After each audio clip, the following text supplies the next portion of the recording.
All right. Good morning, everyone, and welcome to the seventh episode of RK Leadership, where we help develop tomorrow's leaders with providing them with knowledge, experience, and inspirational stories.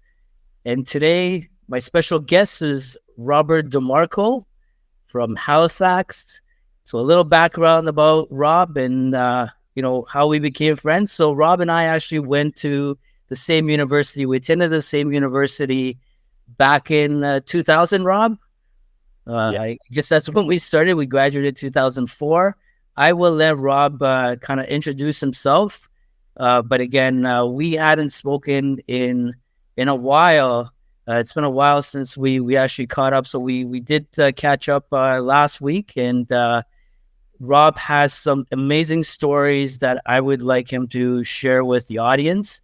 And what we decided to do is actually not even do one podcast. We're going to make a series of podcasts because I think there won't be enough time to fit it all into the 1 hour. So without any further ado, thank you, Rob, again for providing your time today. And why don't you go ahead and introduce yourself and kind of walk us through your journey in terms of how you got here, but don't get into too much details because we're going to leave that for our real the meat and potatoes of the conversation. Listen, Rob. First off, thanks for having me. This is great to be here. I'm excited. Following our last conversation last week, that was intense, and I wasn't really expecting that, right? So, I think we're very like-minded people. I feel like I think we're onto something, and you're right. I think we need to share it. We need to communicate, tell our everyday story, and then just let everybody kind of take from it what they take, and hopefully if it helps just one person or if it makes a difference, well, then so be it, and it's wonderful, right? Absolutely. A little bit about me. I mean, you're right. So we did university 2000 to 2004.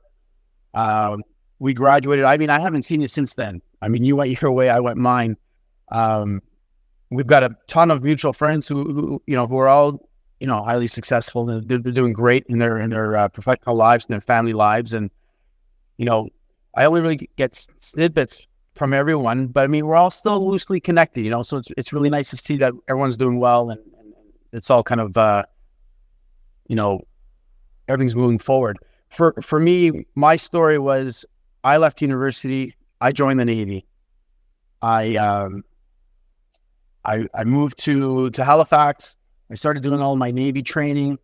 That led me to be on the East Coast, the West Coast. I lived in England for 5 months. I sailed the world. I mean, I've got a ton of great adventurous stories of things that the Navy gave to me. Throughout that adventure, I mean, I got married. I had 4 kids. My kids are, I'd say, all grown up. They're 7, 9, 11, and 13 years old. So midway grown up. Nice. And but up till this day today, I can honestly tell you that I went from being a workaholic, and I suffered burnout, severe burnout, rock bottom, to the point where you really lose yourself, you lose your material thing, you lose all the things that are meaningful to you, and you question everything. And then today, I would say I'm definitely not a workaholic anymore. I loosely use the term I'm a grown up hippie, but that's like that.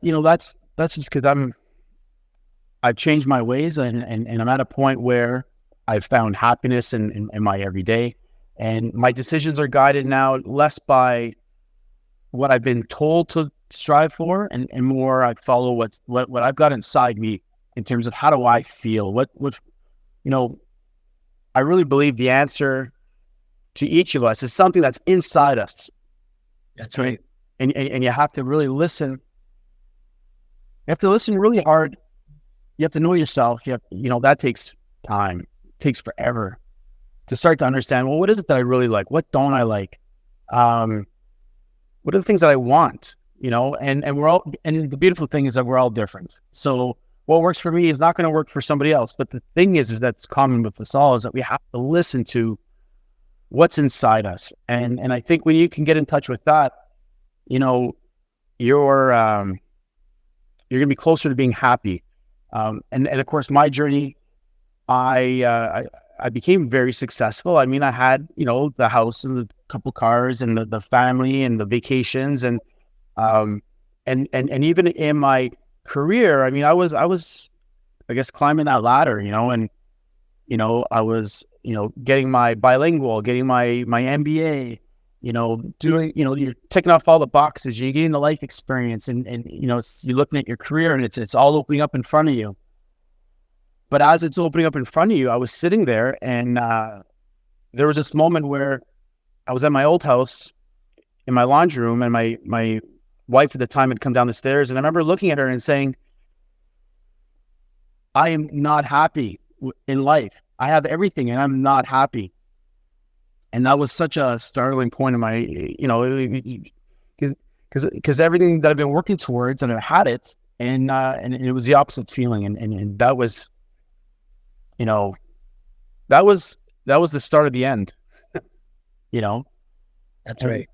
But the good thing is that when I say the start of the end, it was really the start of my discovery because I was miserable and I had to start figuring out, well, why aren't I happy? And start asking myself some tough questions and start reading some books and start making some changes in my life. And every little thing that I did, it was like an experiment. If I'm going to do this, did this make me feel better or worse? And, what I didn't have before was I didn't have time because I gave all my time to work. I gave all my time to everybody else but me. And what was left for me was I was just a shell. And then, so I found there was a crusade to almost slowly start taking back all the parts of me that had been given out. And, I can't remember which book it was that I was reading it, but, there was this definition of selfish. Now, I used to always think that selfish was putting myself first. And I would feel bad if I ever put myself first. I'm like, oh no, I'm being selfish again. But I read this quote and it said something along the lines of, it's not selfish to put yourself first, but it is selfish if you expect other people to put you first. That's where you start becoming really selfish, and then I started realizing, like, wait a minute, like, what expectations do I put on other people? And maybe I need to cut back on the expectations I'm putting on other people and also give myself a little bit of space to say, it's okay to put myself first. I am feeling a little tired. I'm going to take a little bit of time for me. I don't feel like going across town to go do this thing today. I'm going to take a little bit of time for me. And old me used to beat myself up because it was a perfectionist. It was always this thing of, I got to be the best. I got to be first. I got to win. And you do it at the cost of yourself. You drive your body to, you drive your body hard. You drive your mind hard. You're not getting sleep. You're not breathing well. You're not eating well. And all those are all things that, none of them are making you better, and in fact, when you wake up one day and you're overweight and you're laying in bed and you feel like garbage and you don't want to see anybody and you're depressed, you could say, oh, but I live in this beautiful house, but you feel like garbage. You feel like shit. Right. Yeah. And that's the problem is that, people equate success to those materialistic items versus actually, being internally happy with yourself and with your life and what you have in life that's not that materialistic stuff and knowing who you are. So, you touch upon a lot of great stuff, Robin. I want to dissect each part of it so we can share that with people. Let's go back to the piece where you said you weren't happy. What did happiness mean to you back in that time? And what does happiness mean to you now? So the first thing that comes to my mind when you ask that question is I was operating at a level of being stressed all the time. I woke up stressed. I would be eating my food stressed. I'd be like throwing food down my mouth. I'd be running from one thing to the next. And the thing is that that's not like, I think, as we all know, stress is, that fight or flight, and it's supposed to be just a very short duration, that thing that's supposed to save you. But that's not supposed to be your status quo. It's not supposed to be your whole day. And so the thing is that when I think back to that older time, I mean, I was on level 10 of being stressed out, to the point that I would go to sleep at night. I would come home and I was depressed, and I would go to sleep like right after supper, maybe about like say 8:30, and I'm in bed and I fall sound asleep and I'm out until the next morning. But only to find out that although I was out to the world, I was dead laying there. I wasn't even getting quality sleep because my mind was so stressed. My body was so stressed out that it was thinking about work, it was thinking about family, it was thinking about projects. It was trying to optimize all the things going on in my life that my brain couldn't shut off. And of course, it just made my next day that much worse. I wasn't getting recharged. I was actually like an Apple iPhone where the battery starts up at 100. So the most it could ever charge to was 83%, and now you're down to like 68%, and it was a losing battle, right? So what does that translate to now? What does happiness mean to you now in this point of time of your life? So now I would say there was a trade-off from back then. I had quantity. Today I have quality. Okay. So back then I was multitasking. I was trying to do as much as I could at the same time. So I'm going to talk to my son, and I'm going to cook supper, and I'm going to write this email, and I'm going to be like looking out the window and seeing what's going on with the traffic. And I'm going to do all this sensory stuff. And my mind was, and I was patted on the back. I was like, you're wonderful because you could do it all. You do all these things. And of course I was doing none of it really well. I was completely screwing up what my son was saying to me. The food was probably, average at best. Just everything was falling off. And what's different today is when I say quality, is the fact that I really try not to do anything at the same time. Like right now, I'm just talking to you. I'm not trying to get stuck in my head. When you're talking, I'm trying to listen to what you're saying. If I'm going to drink my coffee, I'm going to try to enjoy the coffee as I'm having it. Living in the present. Really slowing it down and valuing my time. Yeah. I used to give my time away like it was a sale. Like, here, take it, please, everybody, just take part. Like it was, I didn't value my time. I just felt it was just unlimited, and it. Not that I didn't value myself, but I find now like I protect my time. I mean, I'm still a good person. I still help people. I still do stuff, but I look at everything and I'm just more aware of my time, and none of it stolen from me. It's given out. Yeah. On my permission, And it's funny you say that, Rob. Living in a big city where you see people in this rat race, and they've got the nice houses, they've got the nice cars, they're rushing to work every single day, being stuck in that traffic. So you're miserable actually going into work because you're so stressed out sitting in that traffic. Then you add that stress during work because your boss does something, or your colleague says something, or something doesn't go right, you lose a client, etc. And then you're rushing back home again. When do you really stop and enjoy yourself? And when are you really happy within that day? Because even like you said, going back to the eating part, when you're shoving that food down your mouth, you don't even really get to taste the food. You're just shoving stuff down your mouth because you're required to have that food as a survival mechanism. It's not an enjoyment mechanism, right? Yeah. And It's just because it popped in my head. Um, I remember, when I was the busiest and the most successful and everything, the seasons would change. It would be like, oh, okay, spring, okay, fall, okay, winter's here, okay, boom, like, and we're just going through the cycle, um, through this transformation. And so this transformation for me is, I got to say, it's 7 years. It was 7 years ago. I had my burnout, my divorce, I guess the whole restart to life. And, I didn't get better in 2 days or a month. It was marginal at best. It was just over time, just slightly, I gained an extra 5% here, 5% there every year. And it's now over the duration of 7 years. It's really noticeable. I could say, oh, wow, I'm not that person anymore. You know, I, you know, when I'm sitting on the stoop in front of my house and I'm looking at the tree and I'm looking at the leaves, every single day you're watching it bud, and then the leaf is out and then the flower is out, and you go through I've never had the time before to really slow down and notice the seasons as I do today, because I make that a priority. Whereas before I was trying to do everything, especially when you're trying to do 5 or 6 things at the same time.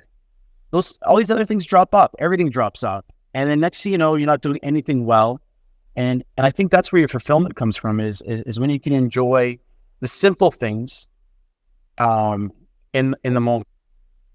Do you think, Rob, that a part of that is not only the expectations that we put on ourselves, but the expectation that society puts on us to be a certain way, have certain things in life, and live a certain life?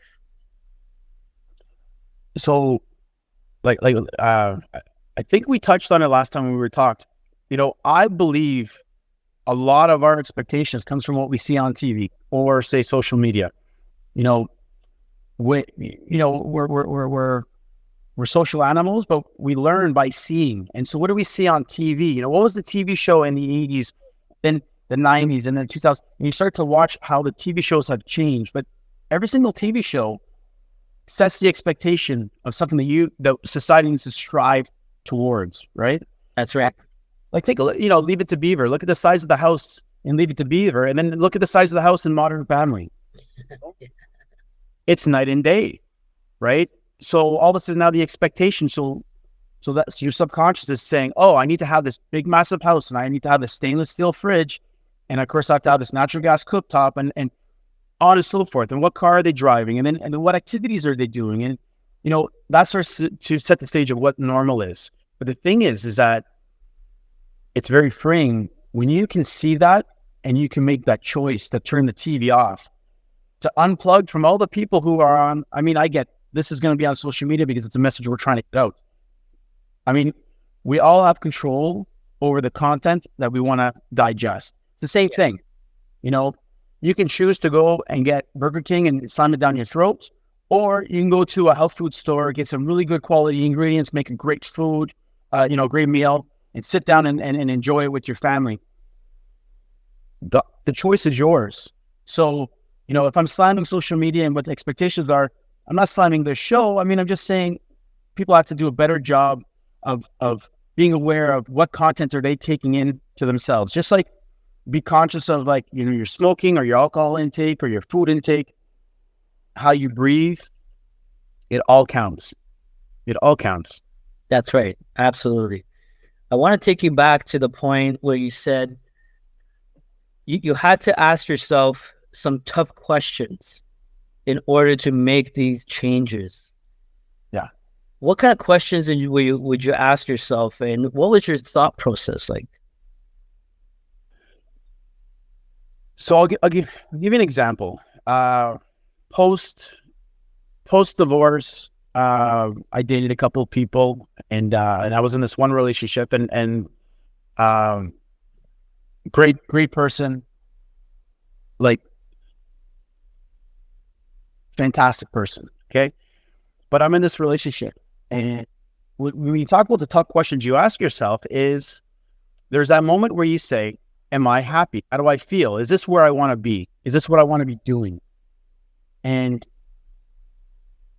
it's not your thinking mind, at least this is how I see the world anyway.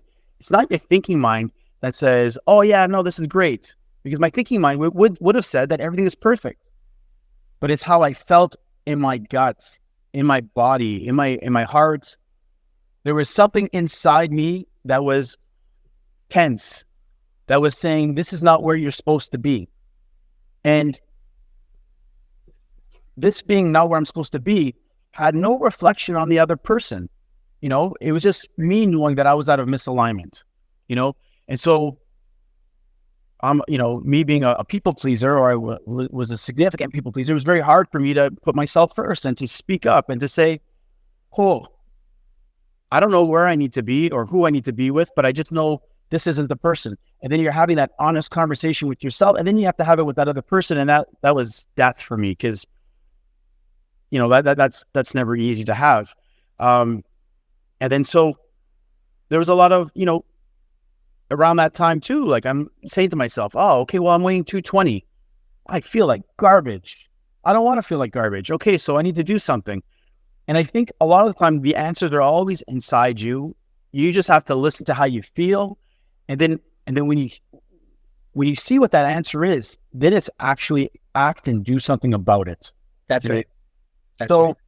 So the power to get out of that relationship that you're not meant to be in, the power to exercise when you say, I need to be in better shape. You know, if you go for therapy and your therapist gives you some advice, it's not letting it fall on deaf ears. The hardest part is the action. You know, it's not finding what you need to do. It's getting the strength to follow through and do it, you know, and I found the more I slowed down, the more time I had to listen to myself, the more I had a better understanding of where I was in misalignment. And then when I would be able to pinpoint and say, wait a minute, you know, my social schedule is keeping me way too busy and I don't like it. Or my phone, the notifications are going off way too much and it's stressing me out. Or when my kids would come home and they want my attention and I can't be 100% available to them. There's all, you know, and also now I'm frustrated and, you know, the rest of my day is kind of going off on a not so great, direction. I find in those moments, it's stopping and looking at each one of them and saying, what can I do different? Okay. And when you say, well, I'm going to pull my phone out and I'm going to change how notifications pop up on my phone. So now there's no more buzzing. There's no more red light. In fact, I'm going to take this phone and I'm going to go and put it in a drawer for 4 hours and I'm not responding to it. You know, if your social calendar is so busy, look, it's not because you're mad at anybody, but there's only so much time you have to give out. And you have to start saying quality over quantity.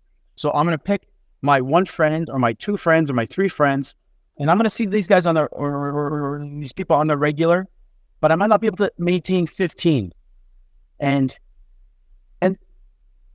it's what feels right to you, not what's right from other people, because other people are going to be pissed off because of the changes you're making. That's right. You know, and this touches on a whole other topic that I don't really want to dive into right now, but, you know, it is deriving happiness is self-derived. It's, I'm proud of myself, not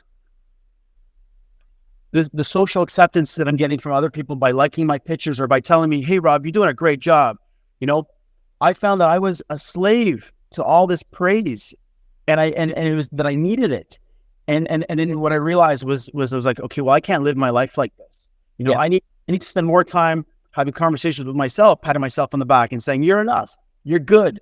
You know, yes, you're a good person. You're good with your hands, so on and so forth. And reducing my reliance on external validation. Yes. And, you know, it's freeing, you know, and I really have to hit on this point.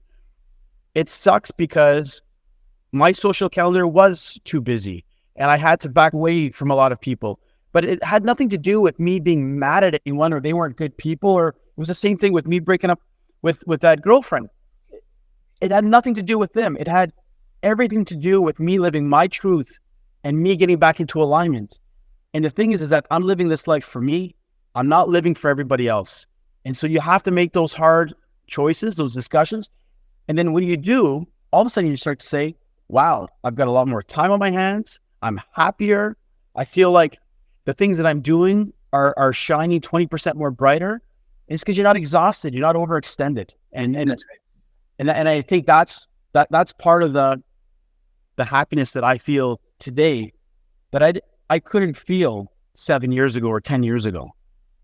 Yeah, and you brought up a great point that I wanted to talk about is that the validation in today's day and age where people require from these social media sites and platforms, and especially the younger folks where they open these accounts and they're posting all these random pictures of themselves in the selfies, and in order for them to gain that dopamine hit, they require the likes and the comments and etc. And actually, I think there's a lot of negative aspect that comes with it. With the if you can't handle that negative comment that somebody says about you, then it kind of wipes everything else away because you're so focused on that. And this is why I wanted to share these kind of stories with especially like young folks, that you don't need to you don't require these validations from other people. Try to seek that validation from yourself. That's the most important thing. And from the people that actually unconditionally love you, not temporary. A lot of your friends will be temporary friends. Yeah. When you get into a certain stage of your life, they'll no longer be there. The true meaning of friendship and family and love is something that's unconditional. So there's no conditions attached to it. So if you lose your job or you lose your money, that love will still exist no matter what of the external influences or the changes. And that's a problem where people become so insecure within themselves, and this negative self-talk and the limited beliefs in themselves, and their only source of happiness becomes external. Yeah. Right. And it's great that, you talked about that transformation within yourself. And, that's something I had to go through myself to be able to learn and become self-aware and get rid of the fear of criticism and all that other negative BS. So walk me through, when you realize you need this transformation, or, when you come upon it, what kind of steps did you take to initiate it? And what really pushed you through, you talked about, I guess, what pushed you through the edge, but what were the first steps you needed to take in order to start that? So I'll be honest with you. The first thing that I did, so I was in a bad place. Like I just come back from a deployment, and I was significantly burnt out, and I was too proud to say I couldn't cut it. So my workday would go from, say, 12 hours to 15 hours to 18 hours. And I really got myself to a bad spot mentally. I mean, I was suicidal, and I was just rock bottom. So in terms of what did I do, the only thing that I did at that point was I had the strength to go to the military hospital and ask for help. And I say it's the only thing. It was the biggest thing I did in my life, because everything inside me was saying, you're a failure. You're giving in. You're weak. I was fighting myself. And you have to remember too, whatever bullies are out in this world, there's no bigger, fatter, meaner, goddamn jerk of a fucking bully than we are with ourselves. Right? 100%. And so in terms of what did I do, I went there. And when I went for help, that triggered off this whole combo of things. I met this great doctor, And then there was, I didn't want medication, but it was very clear. It was like, listen, you're in a really bad spot, and this medication might not be forever, but you need some medication right now for the short term. And when you start seeing your life completely dissolve in front of you, you're willing to grasp at anything to say, help me and fix me. So, I'm seeing the doctor, I'm taking the medication, I start seeing a therapist. A plan is put in place. The thing that helped me was the fact that I had a doctor who cared about me, and I had a therapist who took me in and saw something that I couldn't see. And it was through her guidance. It was through her support, through her investment in me. It was through her that I was able to start my journey, because she was opening my eyes. She was telling me a story. She was talking to me about all these things that I had no clue about, And so I guess it started with me asking for help. And then when the help arrived, it was not fighting the advice that was coming towards me, accepting it, listening to it, and over time, allowing everything to kind of unfold. And eventually, I started actually healing. I started getting better, But when I arrived there, I was a workaholic, and I was too proud, and my ego was not going to let anybody in. Yeah.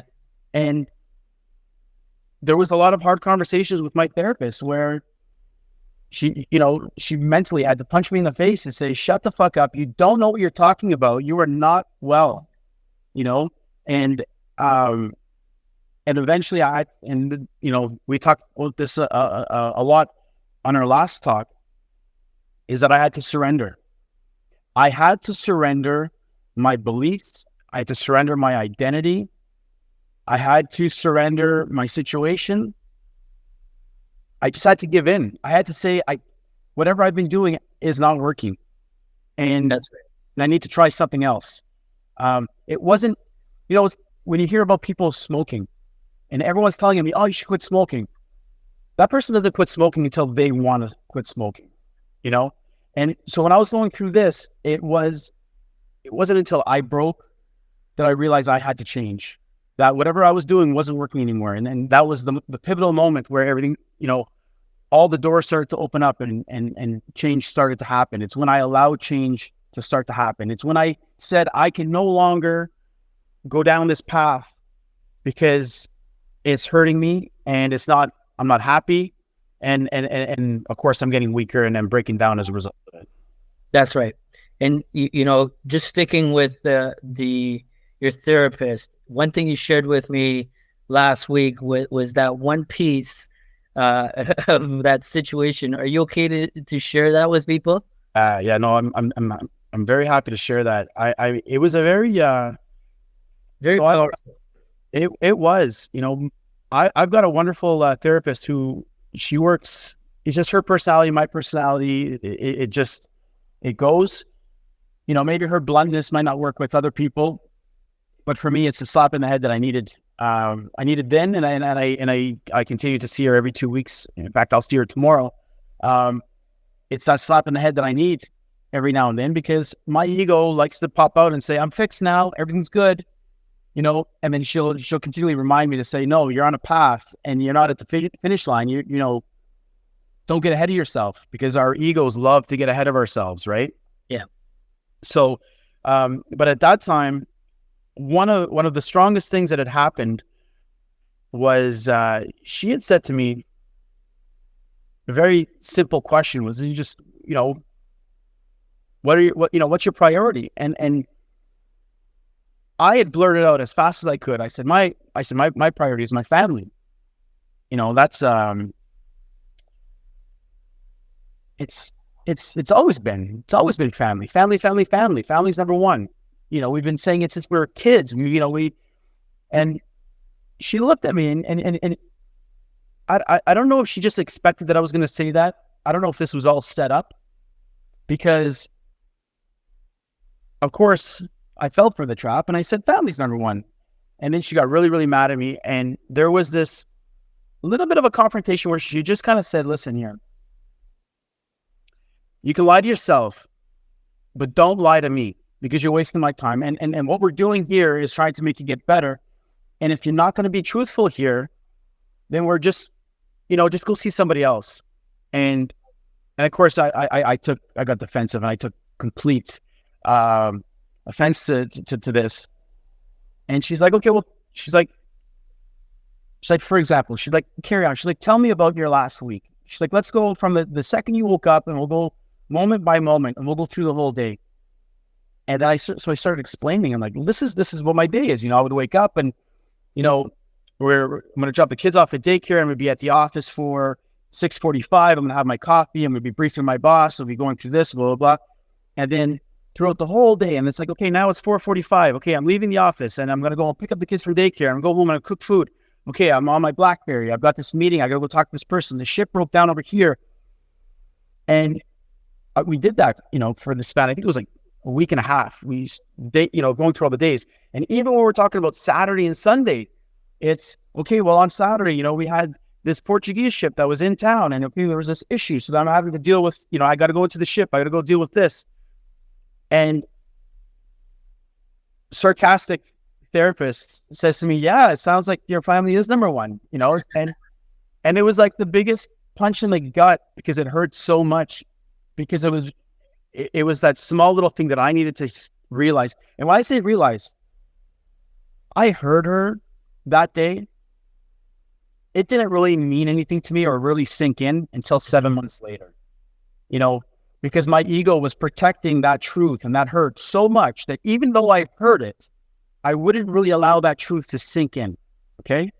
And of course, that moment has become ever so powerful that I repeat it all the time. And it means so much more to me today than it did back then. Okay. But that was a very strong moment, was because I didn't want to say that something was more important than my family. But when you looked at my actions, yeah, my family was like number 5, number 6, because I was doing, I've got to progress my career. So I've got to do my MBA. Okay. I've got to learn French. Okay. So I'm going to be doing my French training. Oh, I got to keep up my social contacts because, God forbid, something fall through the crack. And so you're firing at all cylinders and you're doing A, B, C, and D, and you're maintaining, and then you're maintaining your family, but you're not being the best father that you can be. You're getting by. And then there's that one moment where you have to say, wait a minute, you get one shot at this. Your kids are little for just a very small window in time. Is this the father that you want to give them? And it's only when you can look at the question like that you start to say, what are you willing to trade in to be a better dad? So maybe, maybe I'm not going to be the best employee. Maybe I'm not going to progress anymore. Maybe I'm going to have a smaller house. Maybe I'm going to have less friends. Maybe I'm going to have a whole lot less of everything. But if family's number one, then I'm going to make family number one, and I'm going to be the best goddamn father I can be. And you have to be willing to trade everything in to do that if you say family is number one. That's right. No, and that's, I really appreciate you for sharing that, because again, I think that's very powerful and a lot of people can relate to that. Again, as I said, we live in a society where it's work, go, especially in North America. I know in Europe, things are a little bit different than they are here. And people tend to just, inside they're thinking, just like what you said, family's number one. That's why I'm going to work every day. That's what I'm working 12 hours, 20 hours, putting in all this overtime to make this money and get taxed to death. But in reality is you're sacrificing that small difference in that salary with staying in doing all this overtime and really sacrificing that with quality time with your kids, with your spouse, as a unit. And this is why we see, divorce rates going through the roof. People can't, maintain that oneness, that wholeness with a family, is because of lack of quality. So people can blame it on finance and, all this other stuff, but it really comes down to, personal values and, the the effort that you're putting into that relationship, whether with your, like I said, your spouse or kids or family unit. And I think we really miss that. And looking at, you know, looking at the past or history, things have changed quite a bit. Everything has evolved. Everything is so fast paced now with all this technology. And again, people wanting to keep up with the Joneses and having that kind of lifestyle. Look, sometimes you got to decide what that priority is. If you want to go out, start a family and do that, then make sure that, your family is priority. Or else, if you want to gain that financial freedom and create that wealth for yourself, do that first before you start a family, because you cannot do multiple things at the same. It doesn't work. You just don't have enough time in the day to spread yourself thin. And like you said, it's not just, it's not just the work.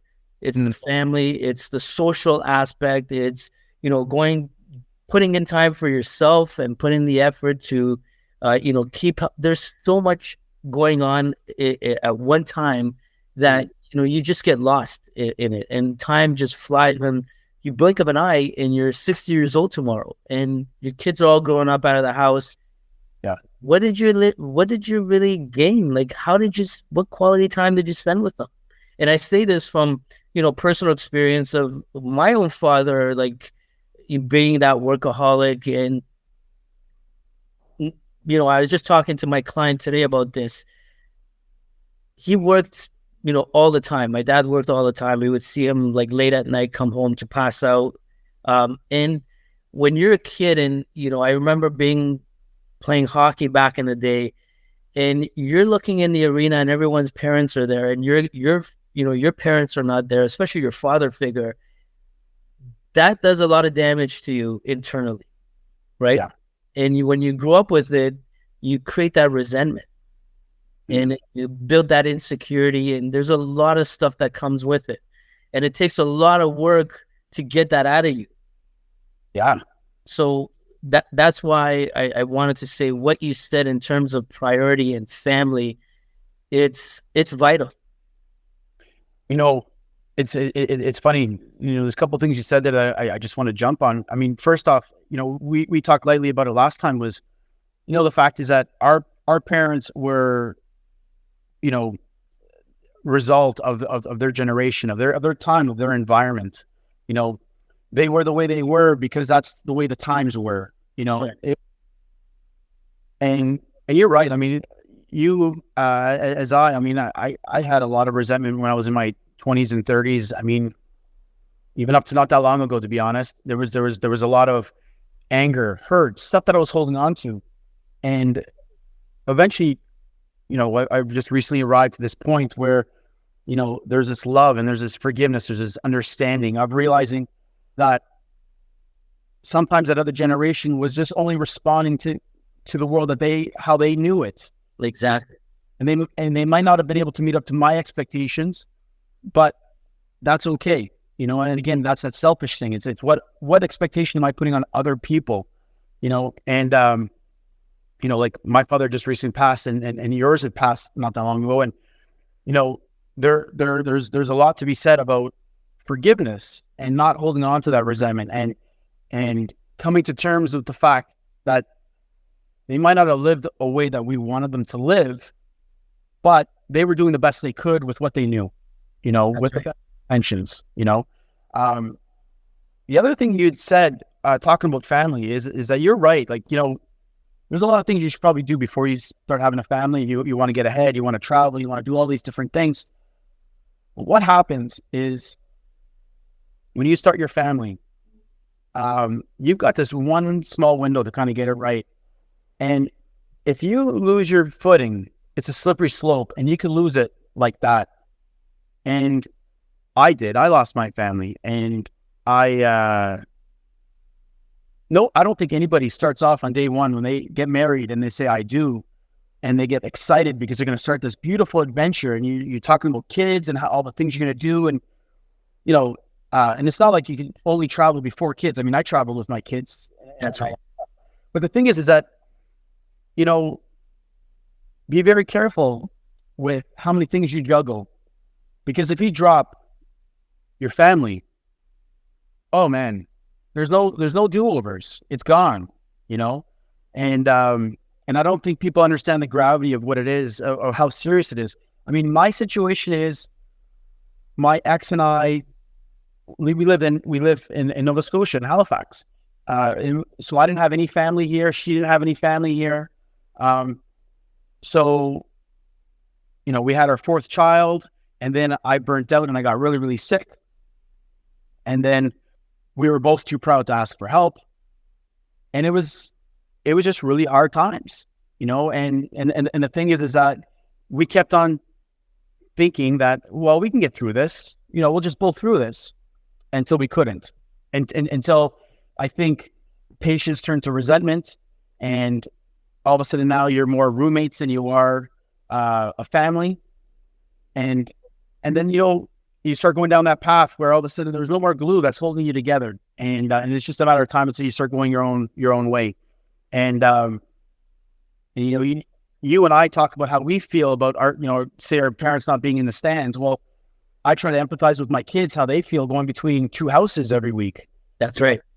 Like I can't even imagine the bullshit that's causing them, you know, and they never asked for this, you know, and so I have my own regrets that, you know, I wish I could go back in time and I could have dropped off a whole bunch of these sandbags of shit that I was carrying, that I was prioritizing, and been more available. You know, I wish I downsized. I wish I cared less about money in my career and all these fucking things I was focused on, and really made sure that family was my number one, and made sure that glue never pulled apart. Yeah. And I think that's a very strong message that has to be shared outwards to everybody, is that, you know, there's no greater thing in this world than family, you know, and unfortunately when you're turning on TV today and you're turning on to the social media, it's a different message that's being told today. Before I talk about that message, I'll just talk about what the message was when you and I were coming up, you know, and you tell me if your experience was different. But for me, it was like being in high school and someone said, well, make sure you get yourself ready to get into university. Yeah. And when you get to university, you get you know, after that, you're setting yourself up to get a good job. And then you go get yourself a good job, but then you'll take a job that's going to make sure that you're going to be successful. And you'll do that job at all costs, even if it means that you're going to fucking move away, far away from your family. You're going to take that job, and it's going to, you know, but now you're going to have a wonderful career, but you just moved away from your family. And that was the biggest mistake, was no one ever said, family is number one, stay close to your tribe, stay close to your community, stay close to all of your relatives. You know, there was something that said it was more important to have a job and a career than even being close to your family. And it was a trade-off that we willingly gave, you know? And so that was our story, I think, us coming up. Today's story is very much, you're locked into social media, you know, and you know, you could have, you know, you're at a restaurant and 5 people are sitting there and they're all on their phones, you know, and they think that, well, I'm with my family. Well, no, you're not really with your family. You're not even connected, you know? And so I think the common theme of what's going on here is the fact that from wherever we were in the 60s and the 70s, is that we've moved away from family and we've become isolated. We've become successful, isolated people living in our own little homes, all divorced, with, you know, brilliant job titles, and everyone is miserable. And, you know, ordering food that's being delivered to your house because of the convenience. And it's like, no, this, you know, this isn't what wonderfulness is. Wonderfulness is when you're sitting around a table with your family and there's a home cooked meal and everyone's connected, everyone's talking, and there's laughter, and everyone's listening to what everyone's saying. That's right. But that's gone. And the hard part is that if you don't make that an example, your kids will never know what that is. That's right. So it's on you, it's on me to change our ways and to say, you know, for example, all the electronics, go put it on the table over there. Yeah. we're going to be present here. We're all sitting down. We're all not getting up from the table. We're going to have a conversation. We're going to enjoy this. We're going to laugh. And we're going to do this every goddamn day because this is important. No, absolutely. Just think about how many families actually eat dinner together, or on the weekend have breakfast together, or have lunch or dinner it's always go, go, go. You know, you're going to put your kids into 50 different sports or activities, just because you wanted to be a baseball or a hockey player. Now you're forcing that onto your kids, even though they might not like it. You're putting all this pressure on your kids, but it all comes down to how much quality time are you spending. And I know, your culture being Italian and, my own culture being Persian, I remember from like the back in the days when we were kids, and I've been in the, in the Italian world as well, where when they have a get together, holy, like, the 5 meals that you guys have, the 5 different meals that you guys have for lunch. And it's so, and the amount of people that's in that house, and the warmness, and just like you said, the joy and the laughter and the loudness, because it was a one family unit. And then, you had the aunts, the uncles, the friends.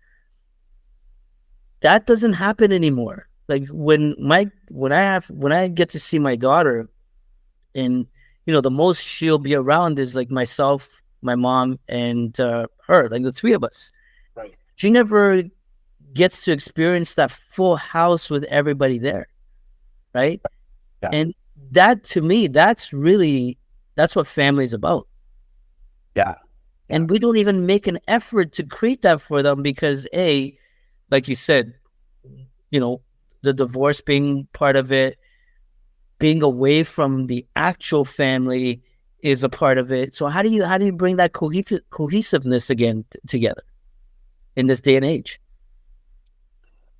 I'll tell you, there's something I do now that I didn't do before, and it's just a small little thing of I make myself available. So I wake up really, really early when I've got my kids. I wake up really early. I'll get myself ready, and then I'll go and wake up, and their day starts off with me kind of getting in bed, giving them a nice hug, a good cuddle, a dedicated, especially with 4 kids, it's like a dedicated wake up to each child that they start their day. They go have their meals, we get all prepped and pack their school bags or whatnot, and then they go off.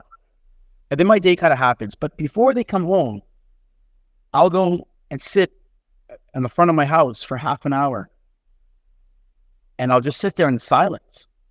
I'll be calm and cool. So when they get off their bus, I'm ready for them. Right? And I can't help but think there's something to be said about the quality of being there. They can feel your energy, right? Yeah. And then when they come home and they're telling their stories and they're talking to you, I'm not trying to do 3 other things. And I can't help but think that that's that quantity versus quality thing. And quality is everything, especially when it comes to your kids and your family. Recently my brother just had sold his house out of Brampton, and he moved out to Halifax. And my aunt just sold a house in Toronto, and she's coming out this way. And my grandmother might be doing the same. And there's something to be said about what would you trade from your life today to be able to have family close by? And family is everything. Absolutely. And it's everything for you, but it's also everything for your kids. I mean, I remember spending so much time with my grandparents. I mean, and they had a huge help in shaping the person that I've become. Those memories were invaluable. And it's important to give that to our kids. When you talk about your daughter and the experience she's getting, it's the same thing what I want to give to my kids. I want to give them more family than I want to give them material objects, because I know, and I think, as you know, any material object you give them, they will get bored of it within time. That's right.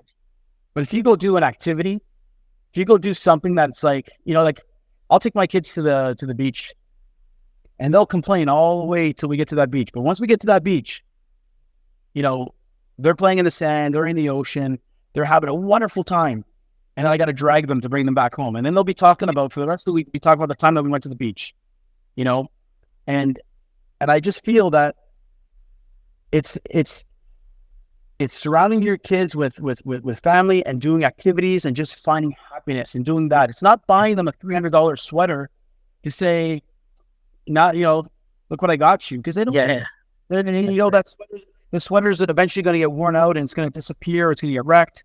And then, and I've caught myself doing that a couple times where I try to give my kids this great lifestyle, and then, a floor gets marked or a wall gets dinged, and then you're losing your shit because you're like, oh, look at this beautiful thing that you have. And it's like, well, what's more important right now? Scolding your kid, and having this pristine castle, or, having a quality activity, quality moments with your kids, and really kind of bringing them to become the people that they need to become.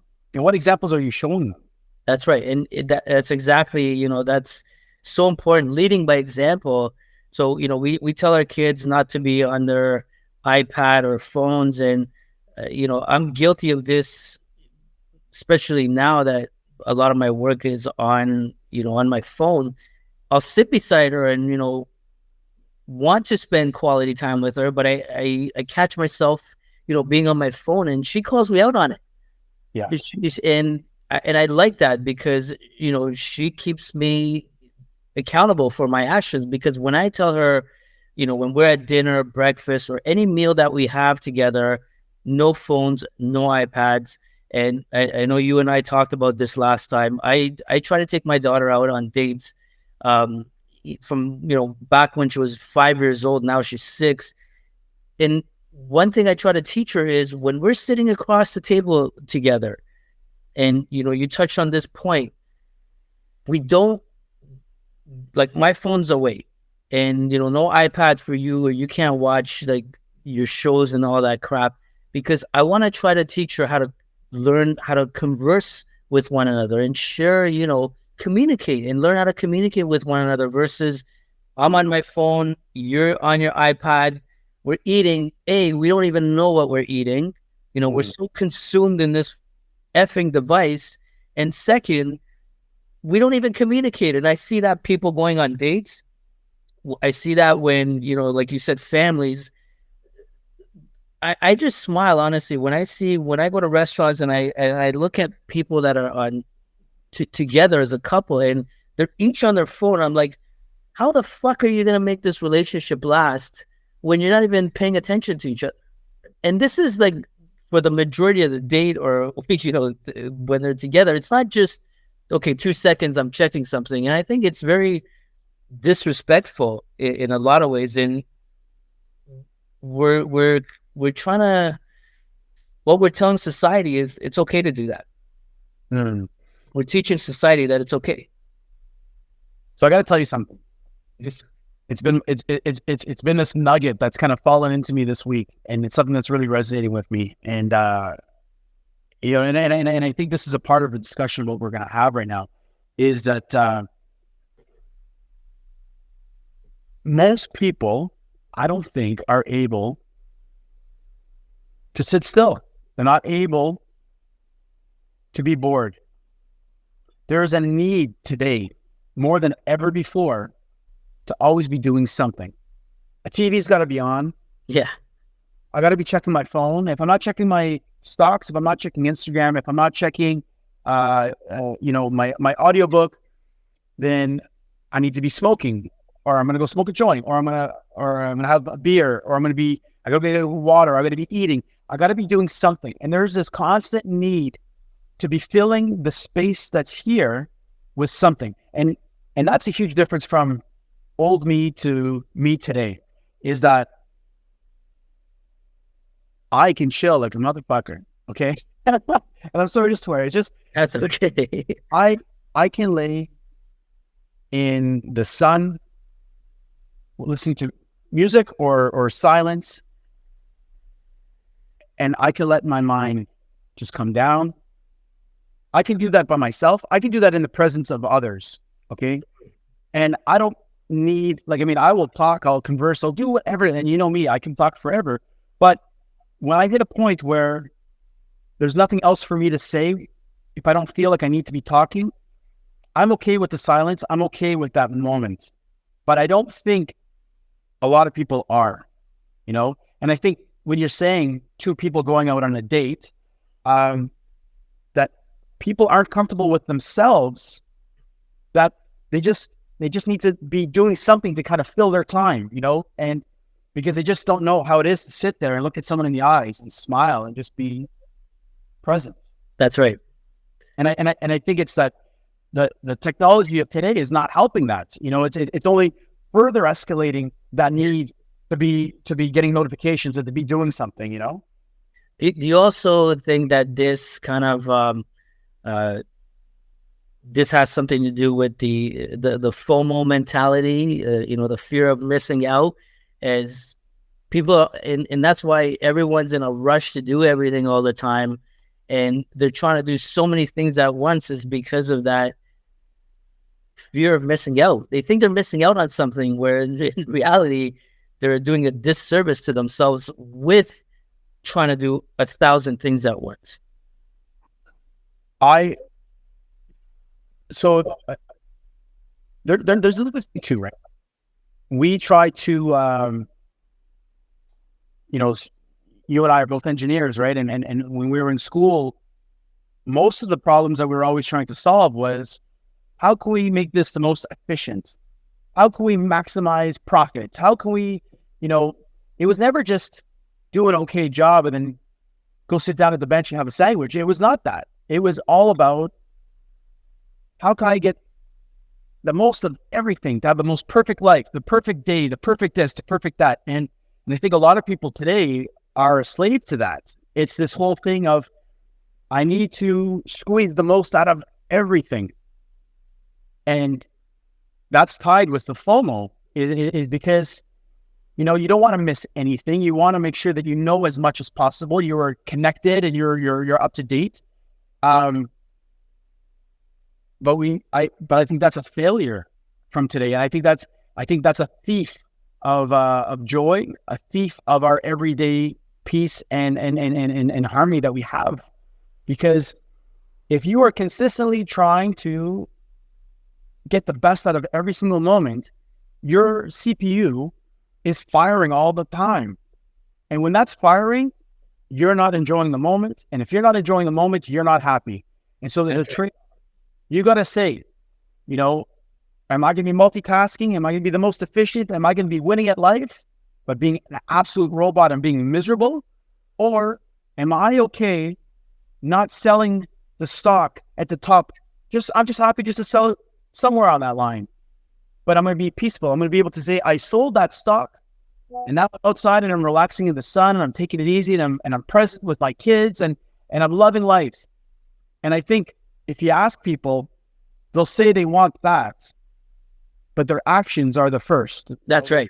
The actions are, I know I should do that, but I still want to just make sure that I know everything, and I'm going to multitask, and I'm going to be doing these different things.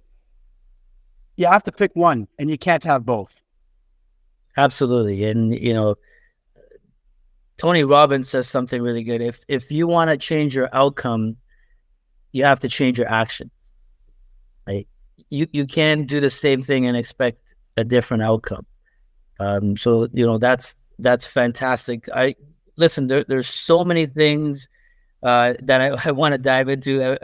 I've been kind of, you know, writing things as we talk.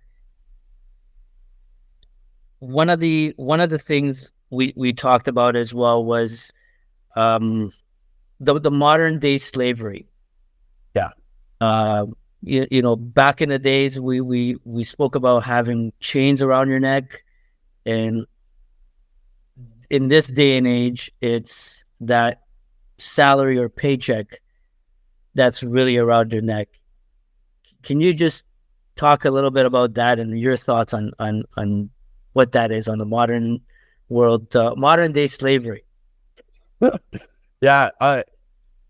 So, you know, this was a topic that, we had covered over last week. And, I started by telling you that, I think it was about, I don't know, maybe 15 years ago, I was in the Gulf. I was on a deployment, and I was in Dubai. And every night we would drive from we would go into Dubai. Then at nighttime we would drive back. And of course, Dubai is this beautiful city, and it's ever so expanding, and the largest buildings and largest attractions at the highways, and everything is wonderful. But then there was this other thing that had caught my eye, was the fact is that, there was a lot of immigrants. There was a lot of, people not from Dubai that were there, that were the workers, and they were being bussed in, through 3 different shifts throughout the day. And there was, that city was growing, because they had all these modern day people that were kind of just making that city grow. But it was modern day slavery, because they were getting paid peanuts, right? And I used to always think, oh, slavery, that's something from like 100 years ago, from 200 years ago. Like that doesn't exist today, until I saw that. So that was kind of like the first thing that opened my eyes to say, well, wait a minute, that is happening today. But then that led to the next revelation was, wait a minute, not only is that happening in Dubai, but I think it's actually happening here in North America, because, there's a lot of people who, when they finish their education, they get their jobs, and then there's these invisible shackles, is what I had said to you. There's these invisible shackles that get put on you when you're negotiating. And you negotiate your salary, you negotiate your vacation, and it's like, oh, you got 2 weeks, or you got 3 weeks, maybe at best you got 4 weeks. Wonderful, lucky you. But the thing is that once you max out your vacation time, that's it. Like, you're not getting any more. That's it. And you got your salary. And the hard part is that whoever it doesn't matter what job you have. If you're in a job that's making 60,000, you're competing to the social life of all the people that you work with. If you're making 120,000, you're competing with all the other people who make 120,000. And if you are a doctor and you're making 350,000 or 500,000, you're competing against all the other doctors. And so the thing is that it doesn't really matter how much money you're making, because a lot of people are always trying to keep up with their social class, is that everyone's striving to get ahead. Everyone's pushing to have the max, buy the most material things. And so a lot of people get themselves in trouble because they have already spent their paycheck. Yeah. And they only have so much time off. And no one is saying, wait a minute, I don't need as much stuff. I don't need this much money. In fact, I want to work less. I only want to work half the year. That's not an option. It's not an option, because it's the modern day slavery. All the jobs that are laid out in front of you, it's come be here as an employee. That's it. And you're right. Here in Canada, you make a good amount of money, but half of it is taxed. But you're lucky. Right. But you're lucky because you get healthcare. Even if you don't have a doctor, you got free healthcare, right? And it's very frustrating, because when you look at your salary and you're paying $40,000 or $50,000 or $60,000 to taxes, and you're like, oh, okay, well, what's left over? Well, now I have to try to support a family. And, you go back to the 80s where housing, you could buy a house for $30,000 or $100,000 or $150,000. Well, right now, in Toronto, it's in the millions. How do you support a family? Well, you have to work. You have to work. Your partner has to work. Everybody's working to just maintain the bare necessities. That's right. Not even keeping up anymore. Just to kind of keep it going. And not to dive into this other topic that I feel very strongly about, but just to highlight it, is the fact that I think that in itself is something that we've lost. Is that now we have two parents that have these strong identities, worker identities that, that we're all waking up, we're going to our job, we're all bringing home the bacon, and we're going to come home and we're all exhausted, and we're just going to order some food, and, we're just going to get by. But there's been the breakdown of the family. There used to be someone who was home and it was a vital, and I'm not to be this, I don't want to sound like a jerk to say, a woman's role is this. No, fuck. A woman wants to be an engineer, wants to be a doctor, go be whatever you want to be. But the thing is that a family unit used to be a team. Somebody was doing something, the other person was doing this, but the family as a whole was able to survive and be happy. And what we're doing today is that you got all these people who are out working and they're coming home and they're all exhausted and the family unit is just crumbling and something's not working. And I think that's a huge issue. And I don't think anybody's talking about it. I don't think anybody gives a shit about the fact that families are falling apart. But it meant something when your child was sick, that there was someone home to take care of the child. There was someone there to be available to talk and teach the child. There was a happiness that was shared inside the home, But now you have the male, or I probably shouldn't even do it. Just you have two parents who are going out that are coming home exhausted, and everybody is just trying to cook some food, do the laundry, do the cleaning of the house, keep everything all together. And I think you have a lot of miserable families, Yeah. And then, you know what? I hope I'm wrong. I hope you have 1,000 people that come and say, Rob, you're fucking wrong. And here's the example. Prove me wrong. I hope I'm wrong. But I feel that is what it is. And I feel that that's something that needs to be better. I really do.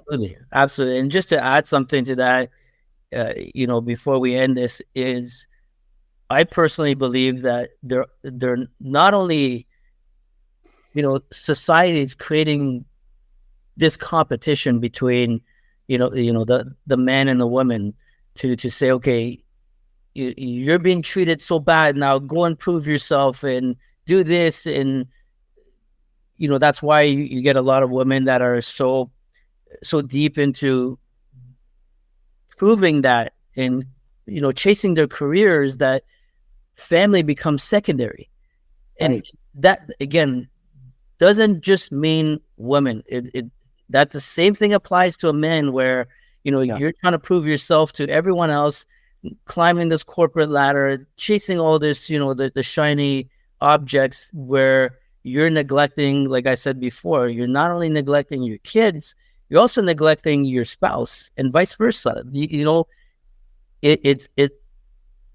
And I don't know when this will ever end or how things are going to get better, but I think you need to focus on what's really important in life, and it's not the shiny object. Well, one thing I really want to highlight though, it's when you're going to have that priority and you're going to say family, well, what is that in competition with? Family. Well, it's in competition with your ego, your identity, your spouse's ego and identity, right? And it's okay, you're going to have that.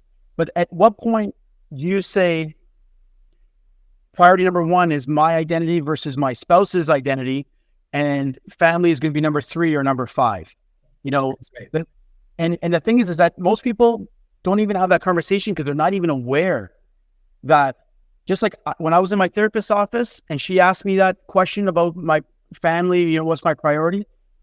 It wasn't because I was a malicious person and that I didn't give a shit. It was the fact that I wasn't even aware of the fact that that's right, family was dropped off. And I think there's a lot of, like as I mentioned to you, I talk with a lot of friends about, I provide support and advice to people either going through a divorce or trying to avoid a divorce, or, grown men who are having a hard time in their life right now, just based on things. And one of the common things that pops up is the fact is that there's a wrestling between the priority of what's more important, keeping this family together, or my spouse or me, one of us giving up our identity to try to keep the family together.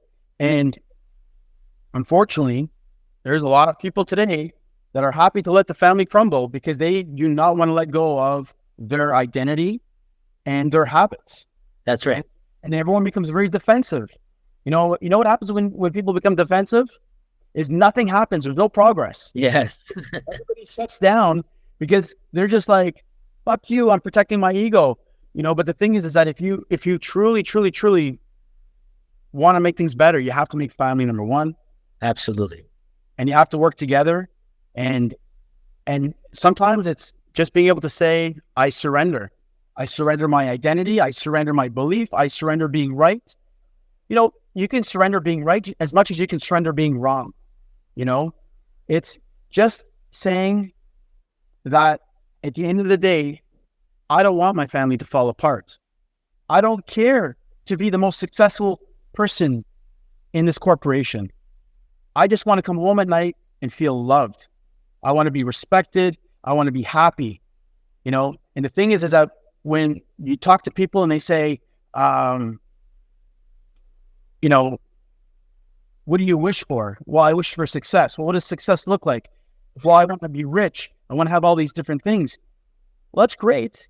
So now you got all these things, but nobody can really say how they're going to feel when they have it.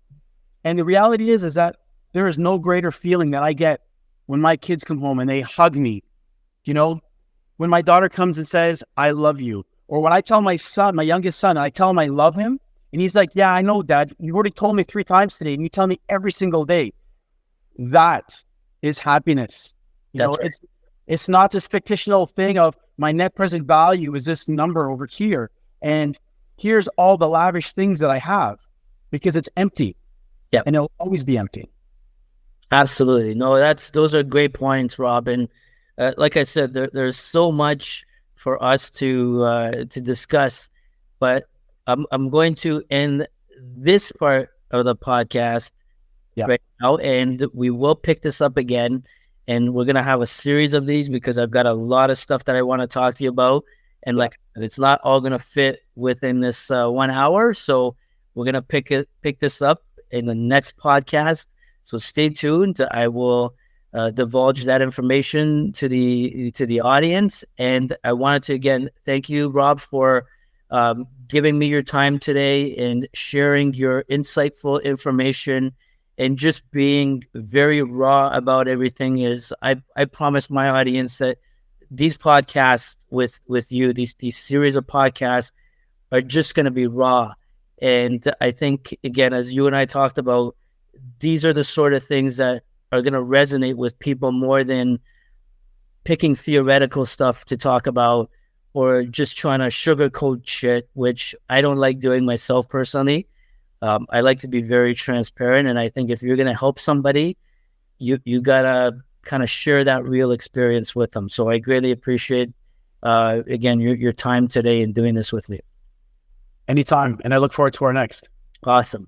So stay tuned, everybody. I will let you know about when the next podcast will be coming out. And if you've got any questions or comments for Rob, use the link below and put in your comments and anything that you want to ask him. I think he'll be able to answer you. And again, he's got a lot more to talk about in the upcoming podcast. So thanks, everyone, and see you in the next episode.